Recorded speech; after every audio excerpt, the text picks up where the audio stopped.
So you see, emotions are benign. They are guidance posts. They are guidance points. They are guidance compass. They are your guidance system. So we have to really appreciate the nature of emotions from this particular angle. Do not overanalyze the emotion itself, because it's not that relevant what type of emotion it expresses itself through. Sure, you can gain certain types of insights by investigating that, but it's not that relevant. What is relevant is simply to simplify the process and ask yourself, does this emotion feel good or bad? That's all you need to ask yourself. If the emotion feels good, and welcome the emotion obviously, because it's guiding you into greater clarity, even and especially if it feels negative. So don't condemn the negative emotion, welcome it in, appreciate it, celebrate it, be excited to see it, go, oh wow, welcome into my experience. I'm so grateful that you show yourself, because you want me to become more of who I truly am and less of who I truly am not. So thank you, negative emotion. Witnessing you here is a positive event. So I'm really glad you visited me. I'm really glad my emotional guidance system is operational, is functioning. I'm really happy that my higher self is communicating to me in the form of emotions. So appreciate negative emotions. Don't take them as a sign of non-progress or digressing or not doing good enough or not getting this or not being able to manifest who you wish to be and the circumstances that you wish to experience. Negative emotions are a sign of progress. They're a sign of your state of being actually expanding past your previous paradigm. Therefore, everything that you're holding on to in that previous paradigm will now bounce up to the surface, because you're about to expand past that ceiling, past that vibrational ceiling, past that vibrational threshold. So when you witness a negative emotion coming up, that's a positive event, and you wish to completely appreciate it and be really confident about approaching that negative emotion with a positive state or interpretation. When you do that, you continue to accelerate without effort. So the negative emotion comes up and it lets you know that there is a belief that you have about the circumstance you just ran into. So the circumstance seems to trigger the emotion, but it's actually the circumstance that bounces off of, that plays with your perspectives. In other words, your beliefs, which are crystallized perspectives. And then the higher self, in a sense, or just the way energy works, your energy will let you know whether or not that belief is in or out of alignment with your true, ever-present, always on, you're always inundated with it, true core frequency of being. In other words, your true identity as an individuated expression of the all that is consciousness, of which you are an inseparable co-creating aspect. So you feel bad. This lets you know, this is a good thing, it lets you know your perspective of the environment, of the circumstance, of the person you're looking at is out of alignment with who you are. Not what happened per se. What happened is simply a neutral event, triggering a belief which is a bias, which is not neutral. It's a perspective crystallized in a certain version of itself. And then that belief is shown to you through the emotional body or the emotional guidance system, right? So you can't have an emotion about a doorknob. Most people don't have an emotion about a doorknob. I can touch a doorknob and you won't feel a thing. That is because you don't have any beliefs that are personalized about a doorknob. You don't have a strong bias about the doorknob. If you were to have a strong bias about the doorknob, for example, your mom always told you that you and that particular doorknob are really tied together. Your fates are connected. So if someone scratches or touches or hammers down on that doorknob, your belief system will show itself in your emotional being because you have a belief about the doorknob. But since nobody ever teaches each other to have beliefs about doorknobs, or at least not personalized beliefs, no biases, we won't feel anything when we're talking about a doorknob or when I'm touching a doorknob or scratching a doorknob.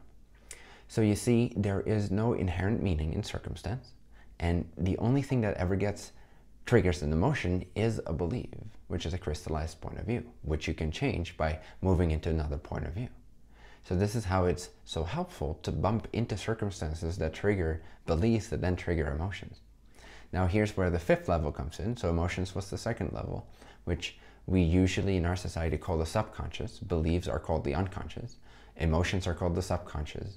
And the conscious mind is the thinking mind, the thoughts.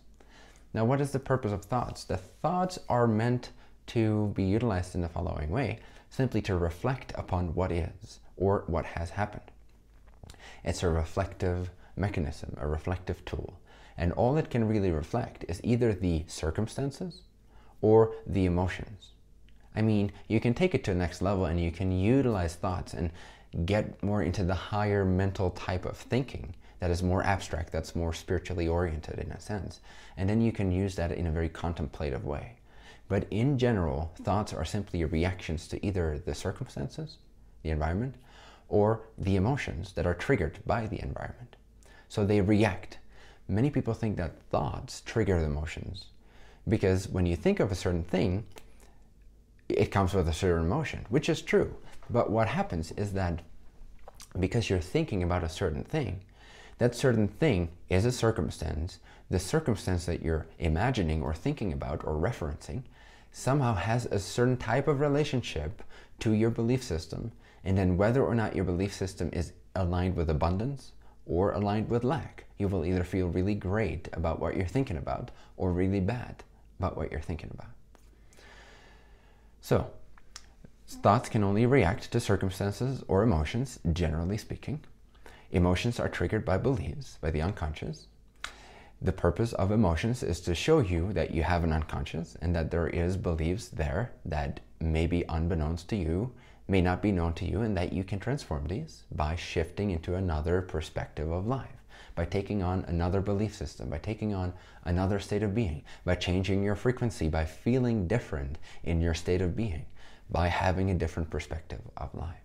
And when you reiterate that new perspective multiple times or for a duration of time, then that new imagination, that new way of seeing life will start to feel real. And when it starts to feel real, you start to believe it's real. When you start to believe it's real, is there as the new belief system, the new paradigm that will then generate a new set of emotions and thoughts and circumstances, etc.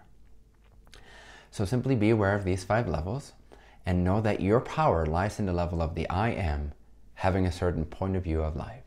That is where the majority of your power lies. And yes, you can use thoughts and emotions and beliefs to work with and to reflect upon that and to therefore allow yourself to become more aware of what is your true spirit's preference and what is not, or who you really are and who you really aren't, so that you can then choose your new perspective. But the power of changing your reality lies on the level of perspectives, of the non-physical belief systems, the non-physical perspectives, the state of being, the vibration, the frequency, the vibrational attitude, etc. Your mood, almost, I could say as well. Your overall mood, your overall way of seeing life, your overall attitude.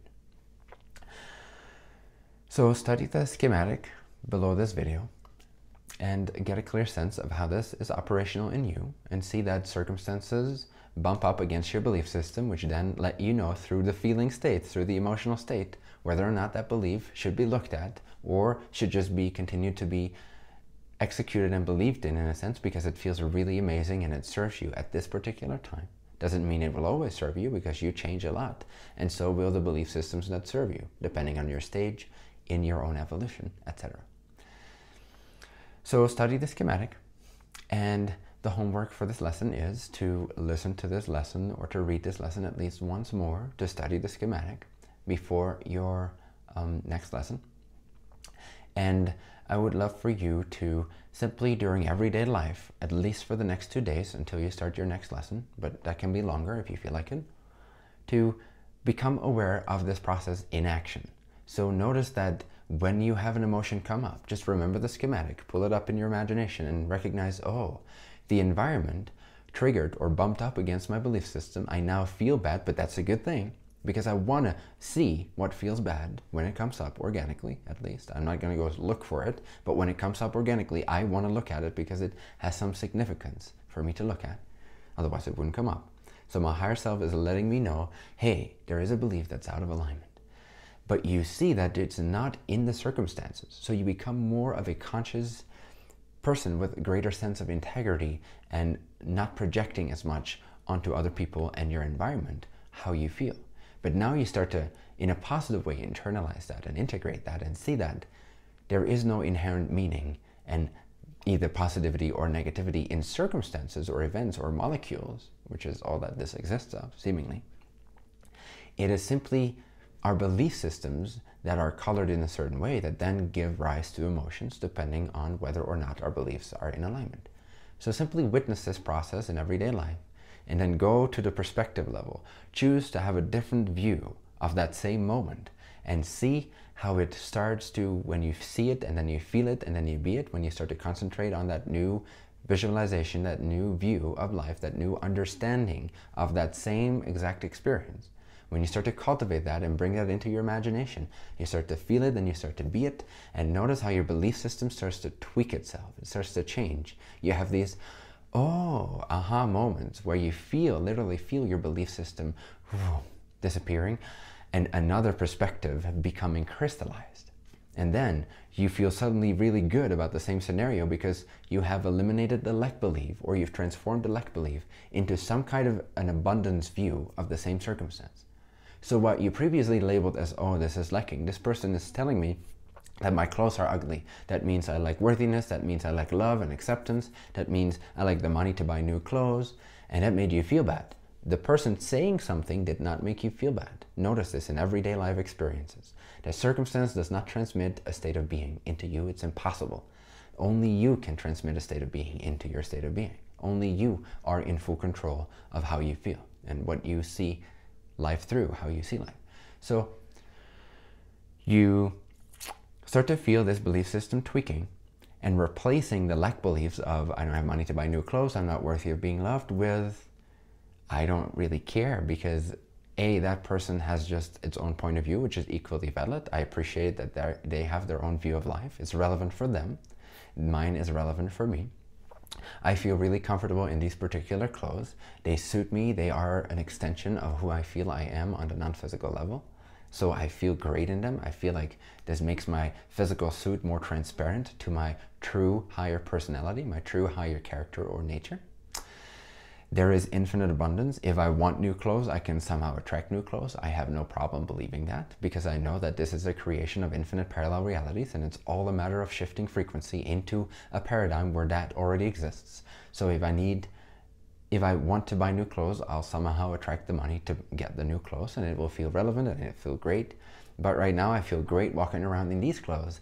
And I feel like I'm an expression of the universe. I feel abundant, I feel connected, I feel inseparable from all that is. I feel desire to be as I am by all that is, regardless of another person's point of view. And so I feel great, I feel connected to who I truly am. I feel abundant, I feel confident. I am happy. I love this person because he is a reflection of my own spirit, and he is showing me more of who I am and is guiding me into greater clarity. And now suddenly, having gone through that new view of the same circumstance or views, you start to feel it, and then you start to be it, and it starts to lock itself into the belief system. And now the next time a person says, hey, I don't like your clothes, what's most likely to happen if this is anchored in properly and the lack beliefs are truly transformed, is that your first immediate emotional reaction now will be, thank you, that's amazing. Why? Because you've already changed your point of view, and with that your belief system. Therefore you'll have a different emotion that lets you know that your perspective is in greater alignment with the truth of reality, which is abundance, freedom of choice, etc. Worthiness, being loved, infinitely loved, etc. Those are all fundamental truths. When you align with them, you automatically feel good. So your natural reaction to the circumstances starts to become more holistic and positive overall, effortlessly, because you've worked on the level of your perspectives, which then felt good, and then you became that new reality version of yourself. So I want you to simply notice this process in everyday life, see how it operates for you in your own mind, in your own being, and start to play with it. Start to gain freedom with this, so that you no longer project your misery out onto the circumstances and other people, but you really own your own reality. You really own your own feelings. You really own your own projections. You really own that you have perspectives that are in alignment, and you have perspectives that are out of alignment, and that it is your only job to sift through that using the emotional guidance system to start adopting points of view that are actually in alignment with the abundant, infinite principles of this universe. So thank you for listening to this lesson. Listen to it once more before your next lesson, and apply this to everyday life circumstances. Use the schematic, see how it works in everyday life experiences, very important. And I'll see you in the next lesson. Enjoy.